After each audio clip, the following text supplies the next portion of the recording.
I also want to give credit to your mom. I don't feel like your Yeah. mom gets enough credit in this story. And I'd love to hear you talk about her. Now, most people know that the woman makes the man, and there's no truer example of that than with your mom and dad. Again, your mom, I feel, deserves more credit in the advent of rock and roll. Would you tell us more about her? Yeah, well, my mother, she met my father at a radio station in Muscle Shoals, Alabama. She was already on the radio singing. Her sister was a piano player, and my mother had like a beautiful Doris Day type voice. And my dad met her there when he came to work there, and he thought she was the best disc jockey he had ever heard, female. And so, they ended up getting married, and my mother was a big part of his success because she really believed in him. She was really in love with him. And as a typical story, I hate to jump to Elvis already, but when he came home with "That's All Right" and played it for us, all of us, my brother, my mother, and me, at that time he was working at WREC Radio in Memphis, and he had a pretty good job at that time. But he also had opened up a studio. Anyway, to make a long story short, he came home and got us telling me, "So I think I found what I've been looking for." He said, "But I've got to let one of these things go, either the radio, I mean, the studio or the radio gig, which was paying him." So he decided to let the radio gig go and just roll the dice on the studio. And my mother would have said, "Are you crazy, man? We got two kids here, and you're going to quit your paying job to record black people, in 1950?"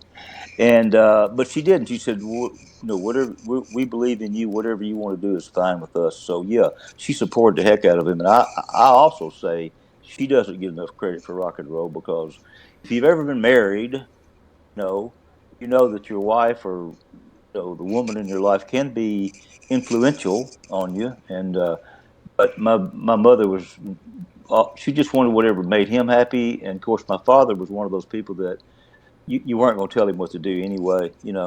I Mm, mean, he was going to do what he wanted to do, and he was just that passionate about what he wanted to do. He wanted to be a criminal defense attorney, but that's amazing. his dad died when he was in 10th grade, so he couldn't go any further. He had to quit school in 10th grade and go to work. Amazing. So just, I mean, something like that changes the world of music. Who knows And my what? mother, my dad opened the WHER. I don't know if you were going to ask me about that later, but it's the nation's first all girl radio station. And my mother was like the head of that thing. She picked out all the music and worked with all those girls. They were all girl disc jockeys, there. The first nation's first is 1,000 Beautiful Watts is what it was called. That's You know. amazing. So your family's just breaking ceilings everywhere, man. Just an incredible story. So when did you yourself become active in music? Now I've read that you, like many other musicians, started playing guitar because, of course, the most important reason, because of girls, right? Absolutely. What other reason is there? No, my brother bought my first guitar. It was a little small body Gibson. He bought it and gave it to me I think it was a birthday present. I was 12 years old. And, I still have that guitar, by the way. And I got interested in music and I think I took a couple of, or maybe more than a couple of guitar lessons at one point in time, but mostly I was self taught. And I'm not saying I'm a great player or anything, but uh, yeah, I got interested in there at 12 years old. And, sometimes when people say that, I go, well, man, 12 years old, that's really young, but it is.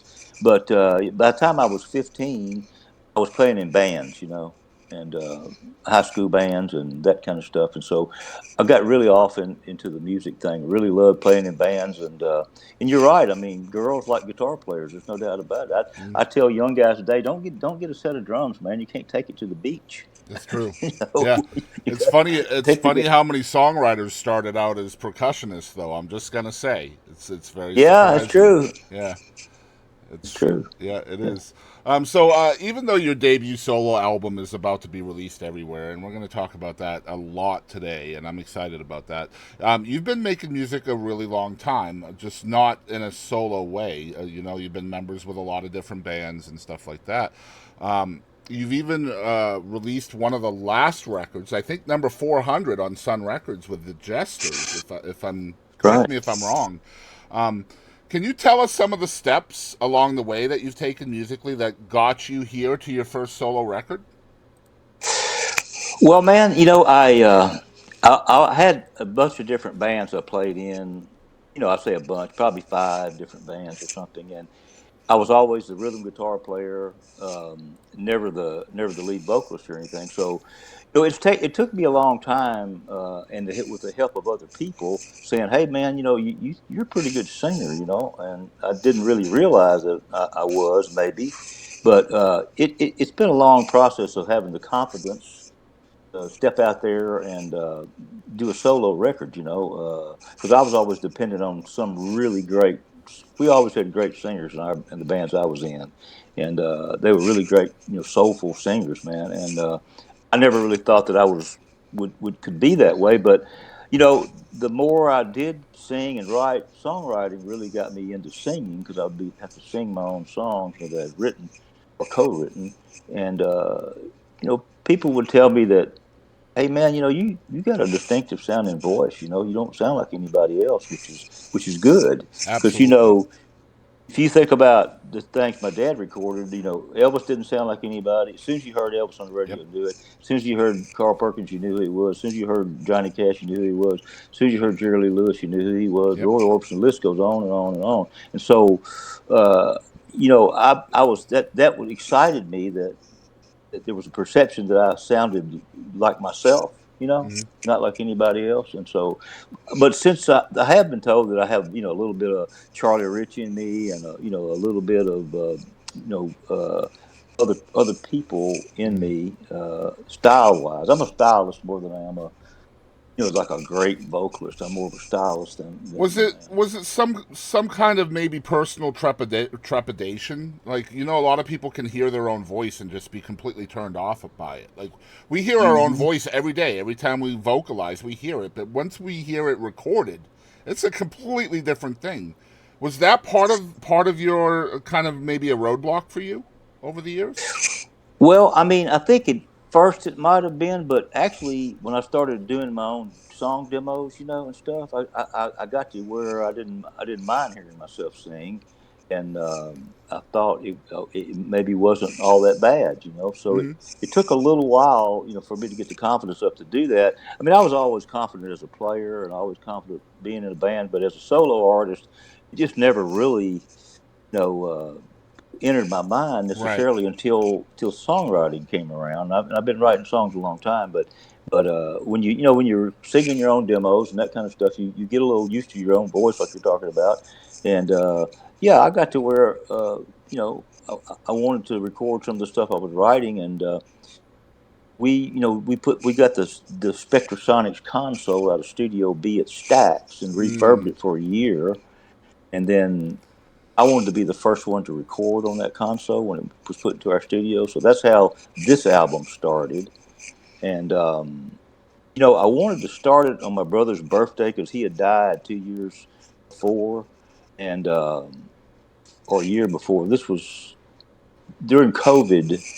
So we couldn't record the album then because nobody wanted to get in the studio together. Yeah. Everybody was scared of everybody, that kind of stuff. But anyway, after that all settled down, and we had that board. It started out as a shakedown session of the board, and we got some really great musicians to play with me, and it just so happened that it worked.